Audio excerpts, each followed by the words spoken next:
we are almost done. We just need to add a little bit of moisture and then we are good.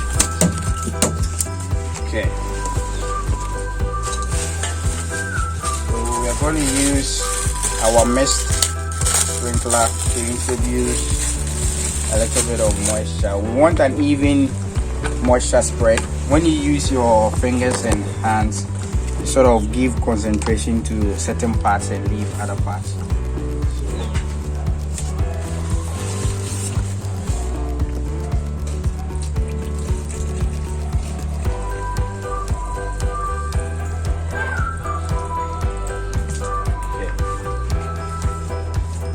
So with the mist, it has gradients, so you can increase the squirts. I don't know if I'm allowed to say squirts, but you can increase the squirts, or so it has graduations there that you can increase it. So if it goes this way, the pores will increase and the water capacity will increase as well. So it goes, this is more like squirts. And then when you want mist, you tune it and then you go okay, it's closed.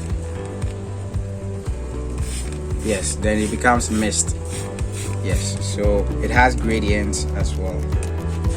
So I'm using the squirts so that we can introduce a lot more moisture to the surfaces as well. This is like, you know, kids shooting. It's fun. What can happen is always, man. So when you wake up in the morning, or if you want to do this every evening, you only do this once. It's a ritual we do once. So you test the soil. If it doesn't bulk up properly, it doesn't have the right soil moisture content. But if it bulks up too much too, that it takes you, it's like this, then it's too much. So it has to be like this. When it bulks up, immediately you do this, it crumbles up. So yes.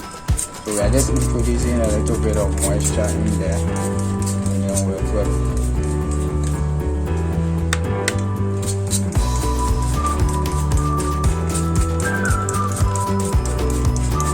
So every day what we do is that, you see this is very wet.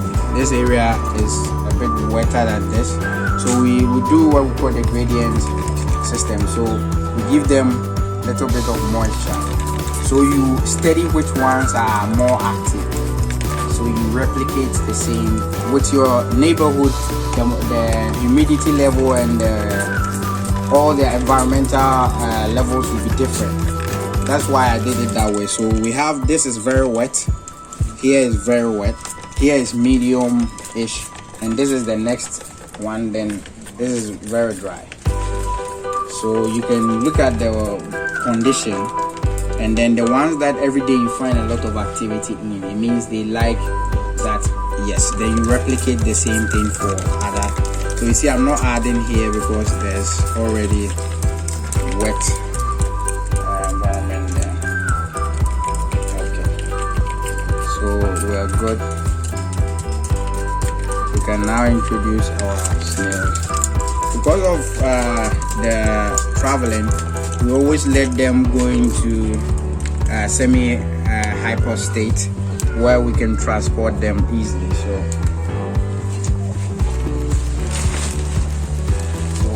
these are our snails. We introduce cold weather to them, so they look like they are asleep. So we do that for 3 days for snails that are going to be transported. We do that to them, and then they go into a hyperactive state where they are not active like usual. So these are our snails that we're going to introduce. So what we'll do is that if you want to activate them, activation is basically increasing their activity, letting them know that they are now ready to settle. So what we do is that we put water. So when you squirt some on them, you see most of them will start, yes, being active. So this is activation to just increase the water content. So you see this one is sleeping already, just last. So we just do mist blowing. Let's do a little bit of mist. Yes, and then we introduce them and then we share them evenly across.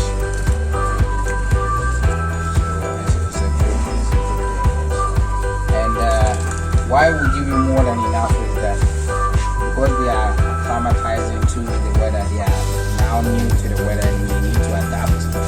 You might lose one or two. We're explaining why we brought more than usual because we need, so you see, as we activated, they have started walking about already.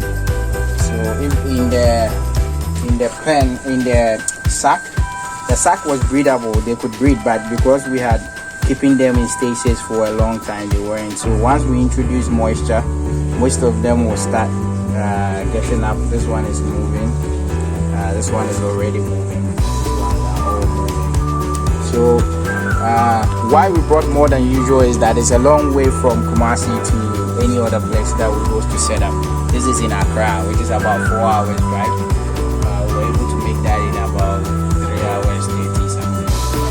So the good thing is that we bring more than usual, and the client is made to know that because they are acclimatizing to this environment, he might lose one or two. So we add the ones that we feel might, we add more so that worst case, if you lose some, it doesn't really hurt so much because we gave allowance for that. So instead of 100, we brought 110, and we've already lost 4 because of the car weather and all that, and the heat and all that. So once we have activated them, they are okay. So activation has got them out, and then yes, so most of them are even up and about. There are some here. See it breathing. I don't know if you saw it. It was breathing. So they breathe through a slit here, and then sometimes you can sense it breathing.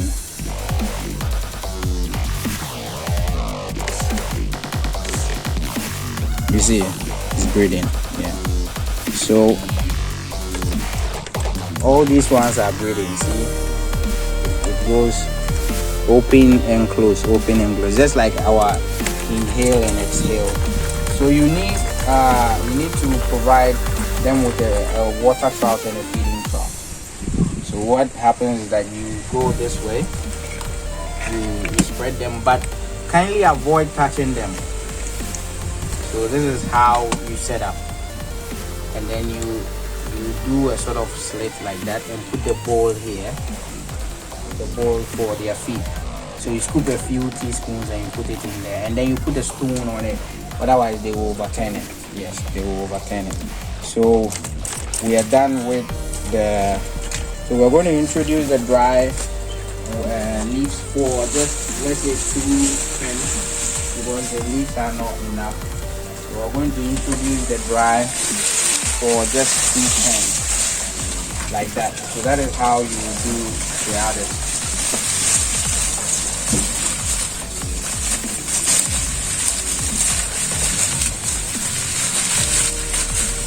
We make it more malleable, so it doesn't stop the snails from moving.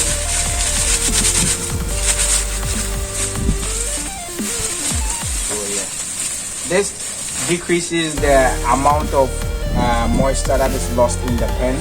It gives the snails a sense of security as well, and also provides them with shade from light. They are nocturnal.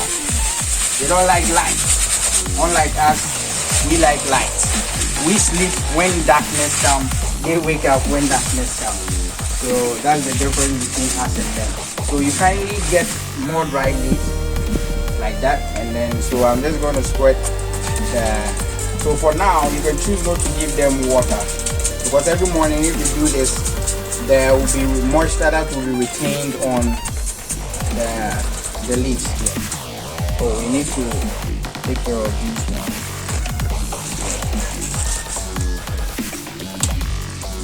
So these ones need to be disposed of well, otherwise house flies will settle on them and then settle on these healthy ones and poison them. So if a snail dies and it has maggots in them, it means it is it was laid on by house flies, the larger ones. So that is the larvae of the house fly. It comes out, they eat the snail from inside out. So they will be in there hatching. Once they hatch, they eat the snail out and then it dies. So that is one aspect. So you can get those small polythene bags. In case of death, you tie it up nicely and you either bury it or you put it in your rubbish bin. So this is our first graduate, and we are good. So we hope there wouldn't be any more graduates. So these are dried, and when you introduce them like this and you put water on, the leaves themselves retain a little bit of moisture for the snails to lick the moisture of it, so they don't need so much water as it is. So once you introduce this, they will never climb the wall. They will not climb the walls, but if you don't have anything in there, some will climb the wall, come and hide here, some will hide in the soil, and yes, so some are up and about already. So that brings us to the end of setting up today, and we have the feed. So we have a few feed here. So we brought the client quite a lot in the bag. So, and we have one for the other box that we're going to give to the other client. So these are specially formulated feeds that contains carbohydrate, proteins, all the other minerals that, and calcium powder for the snail shells and any other thing that they need. So if it was human, this would be gobe, Bulgarian beans original. So yes, they are already up and about, and then I think we did a good work here. So yes sir, we are done. Your snails. So they are already up and about. So you can either do brand new plates. That was what I was looking at, but you can also do old plates with chip plates or plastic plates that you don't use anymore. I think the ones they eat it. I think it's called styrofoam. They eat it. They're blow part type. They will eat it. They will eat everything. Oh, okay.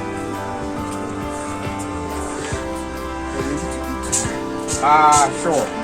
So let's use the styrofoam for today, and maybe when you step out any other day, you get them the proper one. Yes. And the legs. Yes. Exactly. Yes. So you can even do cooking oil. Yes. So you add water and cooking oil, put it on a plate. If you have old ayoa that or if you have grease, just smear it on the legs and then you are okay. So it's either if you have grease or Vaseline, smear it around the legs, let's say in the middle part, so no insects can, yes, but grease, it wears off, with time as the rains and the sunshine comes, it will dry.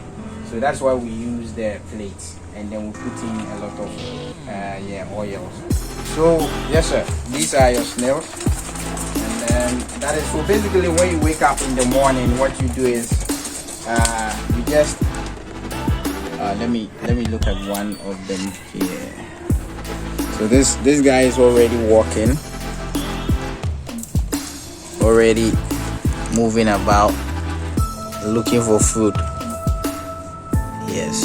So sir, when you wake up in the morning, all you do is you do a visual inspection like that. So you just take the top part like that, and then you watch. So this is just a visual inspection, but do not avoid touching them directly. So you kindly do that, and then the feed will be in the middle here. How do I know if some is dead or not? So you do a visual inspection. So the visual inspection will entail that those that are still lying belly up like this one, they are culprits. You know, they are suspected to be dead or something. But these ones are not dead. They are going to wake up very soon. So at the end of the day, what you do is a visual inspection. Once you do the visual inspection, then you do a smell. Anything that dies, that is living, leaves a scent. It rots, right? So you can do a rotting smell. You smell it, and if there's nothing rotting, that is all.